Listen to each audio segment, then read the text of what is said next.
이 밤에도 하나님께 기도함으로 경건의 시간을 갖겠습니다. 전지전능하시고 무소부재하신 우리 하나님께 이 시간도 영광과 존귀와 감사와 찬양을 올려드립니다. 오늘도 하나님의 은혜 안에 품어주시고 이 밤에도 매일 경건의 시간으로 하나님과 친밀한 만남을 가질 수 있도록 우리의 삶을 하루 더 연장하여 주시니 참으로 감사합니다. 한 해가 저물어 갑니다. 다사다난했던 한 해가 정리되어 갑니다. 이 어지러운 세상에서 여기까지 하나님의 크고 위대하신 은혜와 사랑을 주심에 너무나 감사합니다. 날마다 우리의 짐을 져주시는 하나님의 은혜를 깊이 생각하며 오늘 하루 우리의 일상을 돌아봅니다. 우리의 죄악상과 언행 심사를 하나님 앞에 내려놓고 통회하며 자복합니다. 오로지 그리스도의 보혈로 깨끗해지고 정결케 되기를 원합니다. 부르시는 그날까지 홀로 서기가 불가능하오니 오로지 예수 그리스도의 보혈의 공로만을 의지하며 하나님의 사랑과 은혜에 엎드려 굴복하며 살아가기를 소망합니다. 우리를 긍휼히 여겨주시고 의와 거룩과 경건의 길로 늘 행하게 하시며 새해에도 변함없이 복 있는 사람으로서 악인의 길을 따르지 않게 하여 주옵소서. 이 시간도 여러 상황 가운데 이 경건의 시간에 지금까지 참여한 하늘 가족들을 일일이 어루만져 주시기 원하옵고 이 경건의 시간에 시종을 주관하여 주옵소서. 진리의 성령께서 우리를 가르치시고 우리를 평탄한 길로 인도하여 주실 것을 믿습니다. 거룩하신 우리 주 예수 그리스도의 이름으로 기도합니다. 아멘. 제네바 시편가 187장입니다. 제네바 시편가 187장 시편 134편입니다. 제네바 시편가 187장입니다. 밤중에 여호와 집에 서 있는 주의 종들아 주 여호와 송축하라 여호와 송축할지라 너희의 손을 거룩히 성소를 향해 들고서 주 여호와 송축하라 여호와 송축할지라 시온서 너희들에게 복 주시는 주 여호와 그는 천지를 지으신 여호와 우리 하나님. 아멘. 하나님 말씀 사도행전 15장 12절로 21절입니다. 사도행전 15장 12절로 21절의 말씀을 제가 낭독하도록 하겠습니다.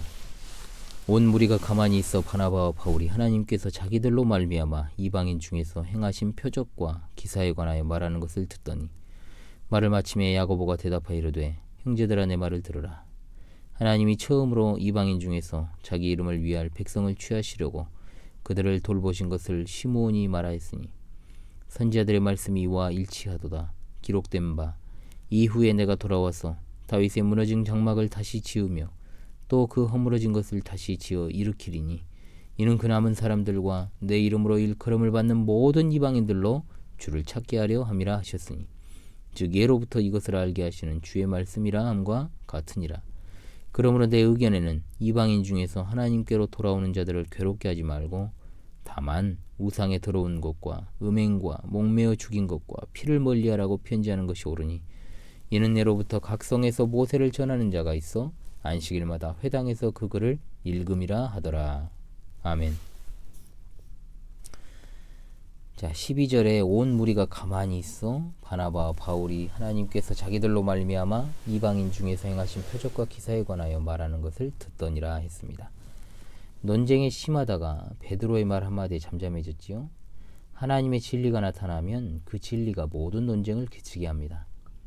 니케아 회의에서 일개 집사였던 아타나시우스가 성삼일체 하나님에 관하여 변론하자 좌중이 잠잠해졌던 것처럼 성령께서 사람들의 마음을 주장하시고 그들의 입술을 주장하셔서 그들로 하여금 잠잠하게 하신 것입니다.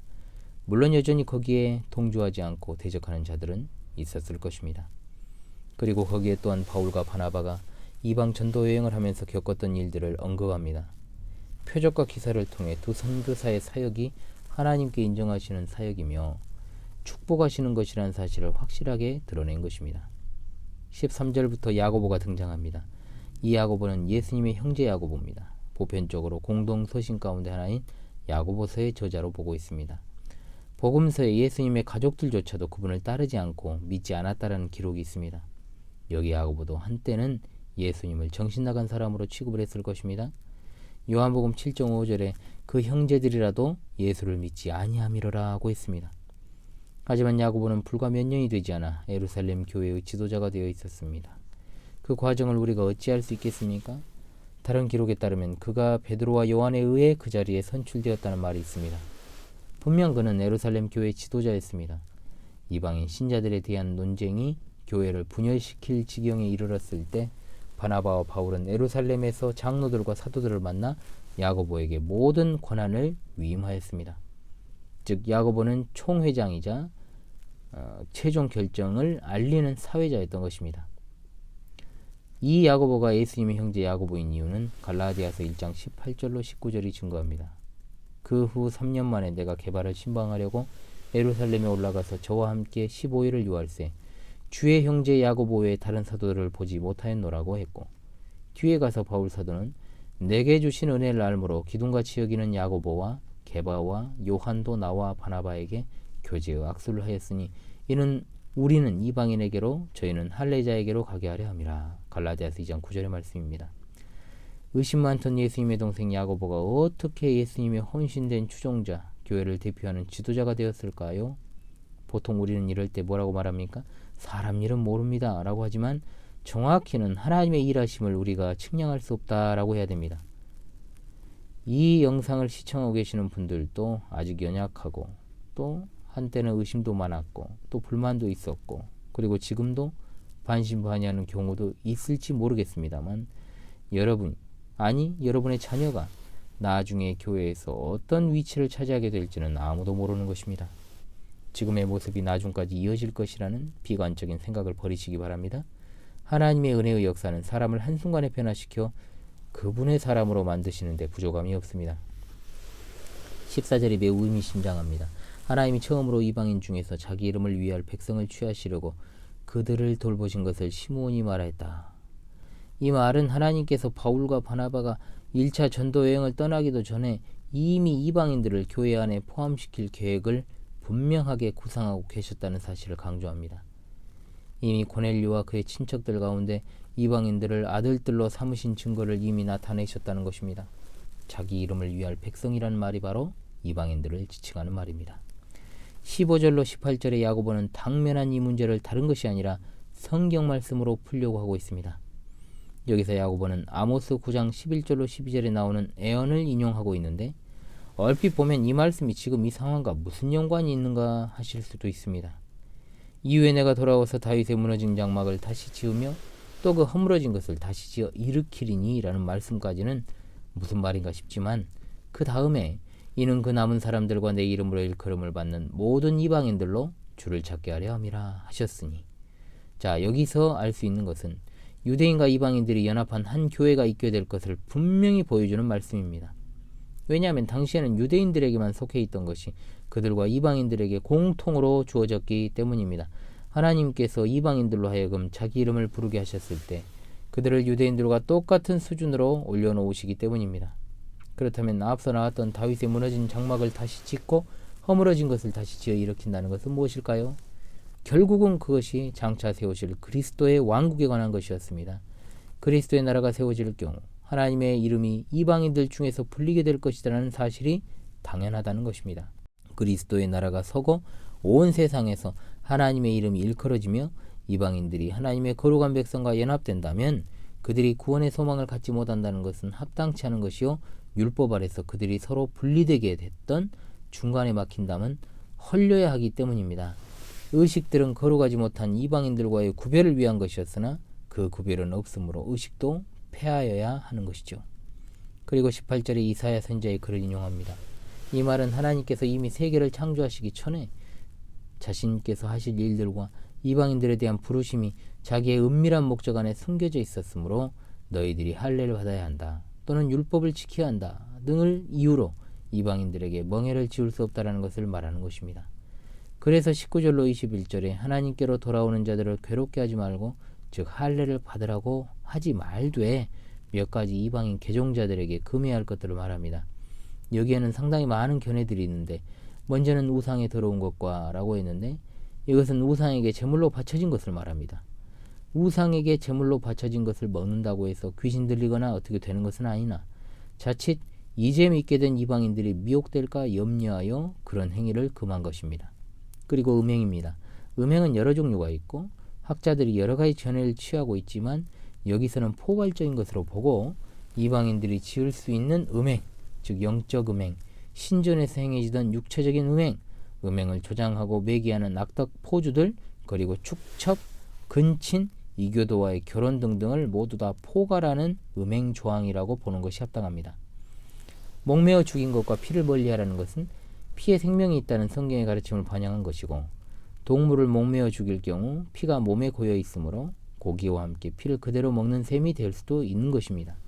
이방인들에게 있던 이런 관습들을 제거하는 것은 하나님도 기뻐하시나 무엇보다 유대인 형제들과도 잘 어울려 지낼 수 있는 계기가 되었습니다. 이것 외에도 합당하지 않은 행위들이 많이 있지만 그래도 유대인들은 특별히 4가지 사항을 유의해 보았던 것입니다. 이는 유대인 신자들이 이방인 신자들에 대해 알고 관용하며 또한 이방인 신자들은 유대인 신자들에 대해서 신경을 써야 한다는 의미도 있습니다. 할례나 율법이 구원으로 가는 길은 아니지만 교회의 연합과 친교를 위해서는 서로의 양심을 상하게 하거나 불쾌하게 하지 않도록 주의해야 한다는 사랑의 법을 반영한 것이라고 보아야 됩니다. 마찬가지입니다. 우리가 진리는 확고하게 붙들어야 하는 것이나 서로 각자가 살아온 환경과 신앙의 배경 등을 이해할 필요는 있습니다.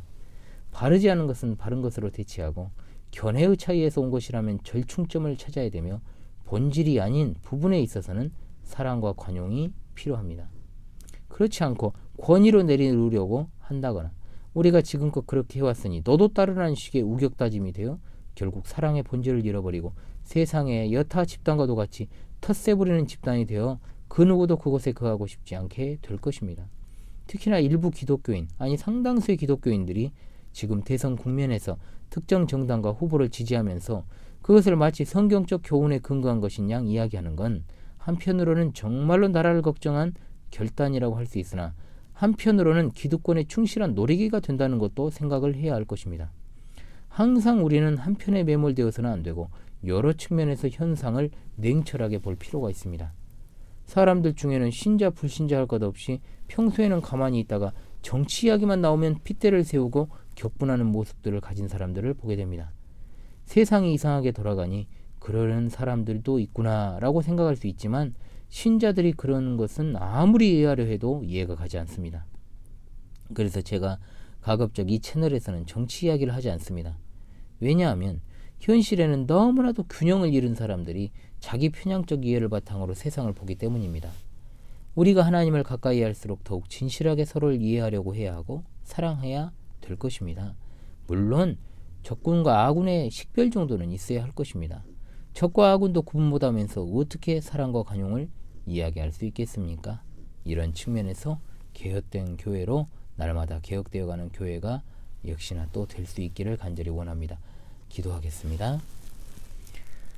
오늘 하루도 우리와 변함없이 동행하여 주시고 모든 출입을 지켜주신 하나님, 예루살렘 총회의 모습을 우리 시대에 그대로 적용하여 우리가 진리 안에서는 철저히 연합하고 성별하되 비본질적인 문제에 대하여는 균형 잡힌 시각으로 세상을 보고 형제를 품고 사랑하기 원합니다. 물론 어디까지나 진리 안에서 그리 될 수 있는 영적인 분별력과 통찰력을 갖기 원합니다. 어느덧 2021년도 하루밖에 남지 않았습니다. 새해에도 여전히 하나님의 말씀에 인도함 받기 원합니다. 우리는 여전히 하나님 아니시면 갈 길을 알지 못합니다. 의의 길로 행하게 하여 주옵소서. 대한민국이 여러모로 절체절명의 순간에 놓여 있습니다. 2022년 초에 이 나라에 대선이 있습니다. 갈 길 몰라 갈팡질팡하는 국민들이 현명한 판단을 할 수 있게 하시고 국민들의 삶을 도외시하는 여야 기득권 정치인들에게 준엄한 심판의 채찍을 내리시어 대한민국이 하나님의 보호하시는 손길 아래 새롭게 태어나는 계기가 되기를 소망합니다. 하나님의 강권적인 섭리하심을 소망합니다. 하나님만 생각합니다. 힘들고 지친 성도들에게 힘을 주시고 능력을 주시기 원합니다. 참으로 어지럽고 혼탁한 세상 속에서 살아가는 성도들의 마음이 흩어지며 흔들립니다. 마음을 두지 못합니다. 성령으로 충만하게 하시고 또한 그것을 극복하게 하시고 매일 밤 평안한 쉼을 통해 잠자리에 드는 순간마다 늘 하나님의 은혜에 자신을 내어 맡기고 대적들에 맞서 싸우며 능히 이기게 하여 주시옵소서. 매일 밤 경건의 시간에 함께하는 소중한 하늘 가족들을 기억해 주시기 원합니다. 늘 어루만지시며 삶에 필요한 것들을 공급하시어 오직 하나님의 영광만을 바라보게 하여 주옵소서. 모든 근심과 염려를 주께 맡기며 밝은 새 아침을 맞이하게 하여 주옵소서. 잘 때나 깰 때나 늘 소망이 되시는 우리 주 예수 그리스도의 이름으로 기도하옵나이다. 아멘.